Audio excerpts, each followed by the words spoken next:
Hi friends, Mindy here. I have a little project to share with you today. I'm going to be using up some of these pieces from my devotional kit from December from By the Well for God. I just had a lot of pieces kind of left over. And so I wanted to use up what I could before I put away all of my Christmas goodies. You can see I have a lot of the papers. Some of these are very neutral on the back, and so I'll be able to use those.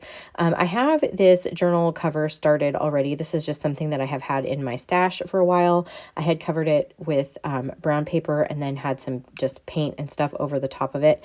It's very kind of rustic. And so that is how I'm going to be doing my cover. I'm just going to use a cover that I already had in my stash and just try to throw this journal together pretty quickly. I'm going to use one of the journaling cards. I think these are so beautiful from this kit this month. And so I am going to use one of these on the cover as kind of the focal image for my journal cover.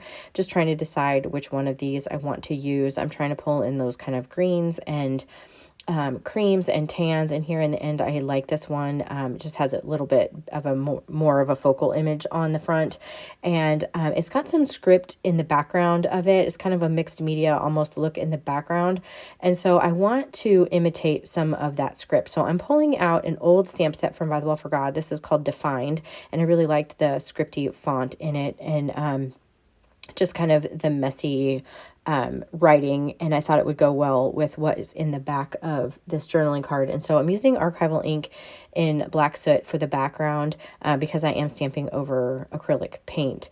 And I'm going to ink up the edges of the journal. I didn't tear it or distress it at all. I just really wanted it to be those nice edges. Using archival ink and ground espresso for that. And then I did go around the entire journal as well in that same ground espresso. So now I need to do the inside, and I left this part in. You're going to see in a second where I messed this up, but this is the paper from By the Well for God. I thought it would just kind of pull this whole journal together, having the kind of, greenery and everything in here. So I'm going to mark this and trim this down. And normally the papers from By the Well for God, they are, 3 in a bundle. And so that works out really well, except for I had already used one of them. So I was down to 2 pieces of paper, and you'll see I messed this up here in a second. So I trimmed them down. I go to add my double-sided adhesive on here. This is the scrapbook.com version. It's very, very, very sticky. And I don't know what happened inside my brain at this particular moment. I've actually done this before, but I left this in because this is just part of, sometimes you make mistakes.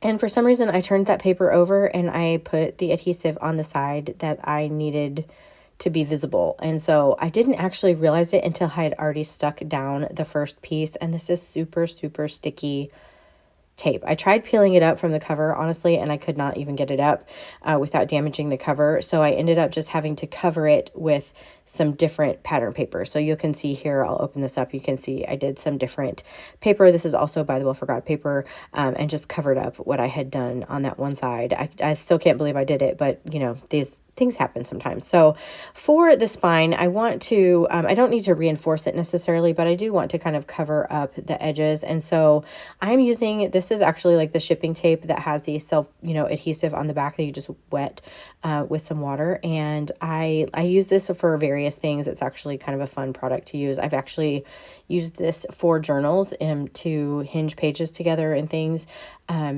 And it works pretty well. It's pretty strong. So I'm just fitting this to my cover. I made sure that it wrapped all the way to the inside with a little bit of an overlap.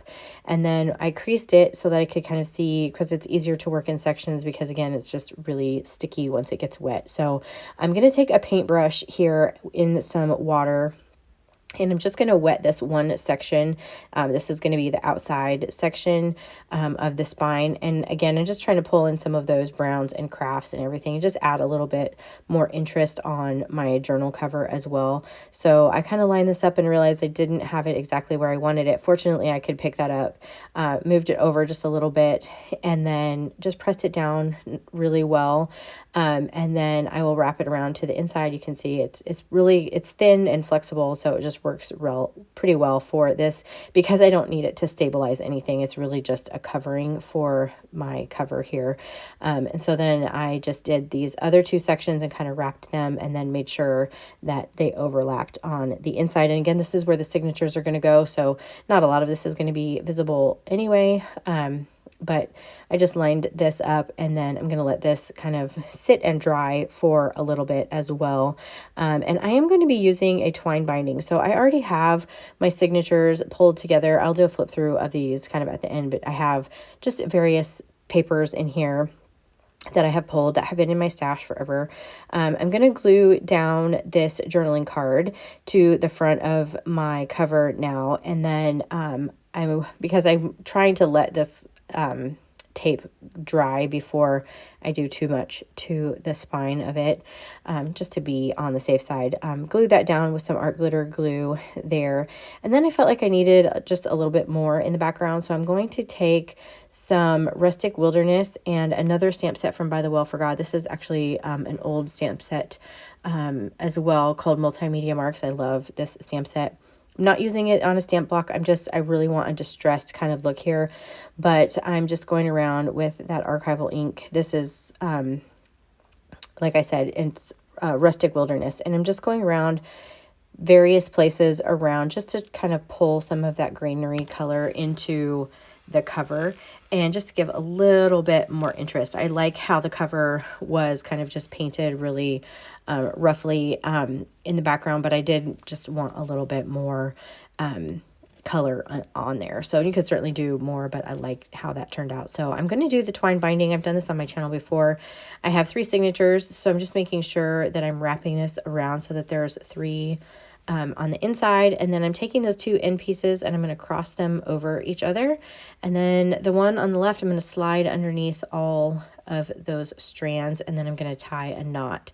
And I did leave the strings long on here because I'm not really sure if I want to tie something onto them. I may tie it in a bow. I may add something else to it down the road. I'm not sure.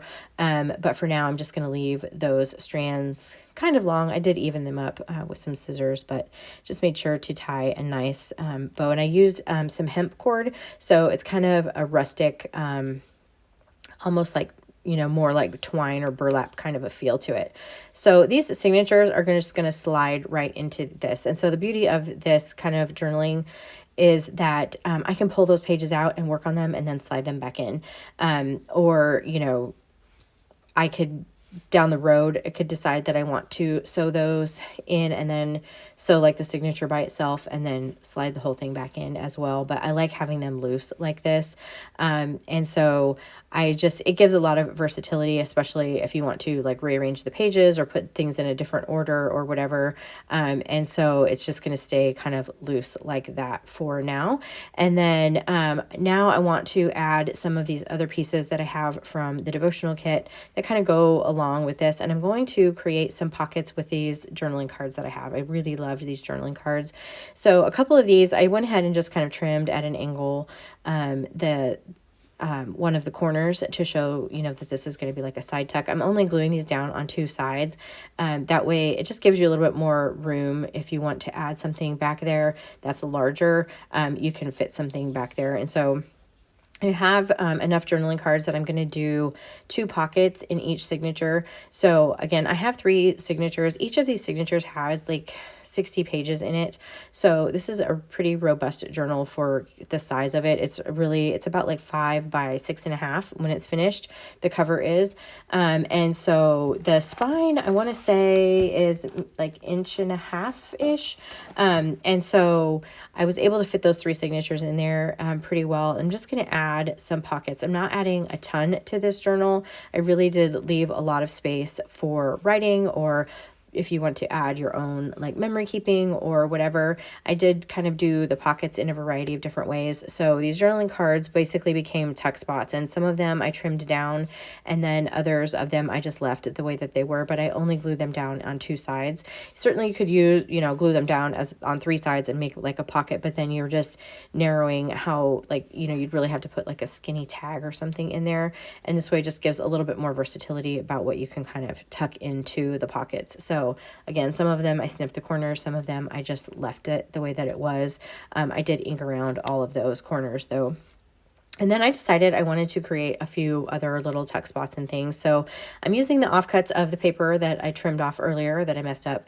And so I cut a little notch out of that with a half circle, and I'm going to create a few little pockets out of these pieces of paper. So I have on anytime I have paper that has kind of like book text or a really busy background, I kind of like to add a pocket there. That way it doesn't feel like, kind of wasted paper, depending on how you really want to use this journal. If you want to use it for scripture writing or for prayer journaling or Bible journaling or memory keeping or whatever. And if you're using it more for an art journal, you're going to end up covering some of the pages anyway. So there's kind of a lot that you can actually do with a journal like this, especially because I haven't bound those pages in, so you can really kind of pull them in and out. So this page here, I'm just creating a belly band, and a journaling card will go underneath there. So I'm just gluing down the top and bottom, and then I'm going to go back through, pull some other items, and create some other pockets. I have these file folders, these mini file folders. A couple of these are actually from one of the fall releases that I didn't use, but again, it just has those really rustic kind of neutral colors in it. And so I felt like they would be really good in this journal. And so I'm using them as like wraparound kind of pockets. So I glue them down on the two sides. So the very bottom, obviously, so nothing falls out, and then along the edge. And I'm going to do that one in each signature, just for continuity's sake, really. And then that just gives another little tuck spot some more interest. And again, I've, have these in my stash. I'm trying to use things up instead of just letting it sit there. So I'm adding a little bead of glue down the length of that. So it just kind of wraps around both sides. So it doesn't matter that the inside, it doesn't necessarily match the journal, because you don't really see it once it's glued down. So again, gluing this one down in the same way. And I am gluing these down to some of the papers that are a little bit sturdier. I do have some that are like, dictionary pages, and those are kind of thin. And so I did use like a book text paper to hold these, just to give them some more stability. And then I have a lot of coffee dyed papers in here and different things. So I'm going to go ahead off camera and add some more pockets, fill the pockets with some things, and then I'll come back through and do a flip through. Okay, so here is my journal, and it's finished. I've used some of the ephemera pieces. I have some tags from my stash. You can kind of see all of the different varying papers that I have in here. I have coffee dyed paper. I have some colored coffee dyed ledger. I have even some Tim Holtz things that I have added in here. Some of these papers are from By the Well. They're just pattern papers. And so I added in even some flashcards from By the Well, or excuse me, from Tim Holtz. And I have some music paper here. This is now into the second signature. I did use some of the bigger ephemera pieces to also create some tuck spots. But again, really just kind of leaving a lot of open space in this journal, so that you can kind of really utilize it however you want. I will be probably selling this journal, so if you're interested, you can leave a comment down below or find my post over on Instagram. If you're not following me over there, I'm Minders78. I will have a post about this journal over there as well with some specifics about it. And you can kind of see, like I said, there are 3 signatures. Each signature has about 60 pages. So overall, there are 180 pages in here of, space to record your memories, your prayers, your, whatever you want to do. So, I really just had a lot of fun putting this journal together. Here's some Tim Holtz ephemera pieces. Some of these are actually $49 in market ephemera pieces. I have some library cards in there as well. So anyway, if you like this video, I would appreciate it if you gave it a thumbs up. Subscribe to my channel if you haven't already. And until next time, bye.